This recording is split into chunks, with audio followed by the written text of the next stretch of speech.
প্রিয় দেশবাসী, দেশের একটা ক্রান্তি লগ্নে শোকাবহ অবস্থায় আপনাদের সামনে এসেছি। আপনাদেরকে বলতে চাচ্ছি, আজকে জানাতে চাচ্ছি, ভেবেছিলাম জানাবো না, কিন্তু এখন জানাতে বাধ্য হচ্ছি।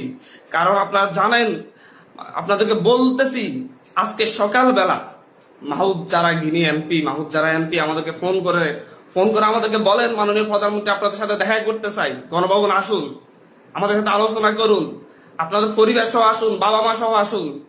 আমরা প্রত্যাখ্যান করেছিলাম, বলেছি ওনার হাতে আমাদের ভাইদের রক্ত লেগে আছে, ওনাকে বলুন সেই হাত পরিষ্কার করতে, তারপর কেবল আমরা আসবো, তারপর আমরা তার সাথে কথা বলবো কিনা ভেবে দেখবো।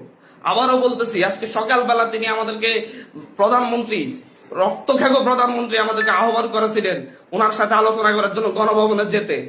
আমরা বলেছিলাম, আমি আমার জায়গা থেকে বলেছি যে উনি বলেছিলেন আমার বাবা মা সহ যেন যাই। আমি বলেছি যে হচ্ছে ওনার হাতে আমার ভাইদের রক্ত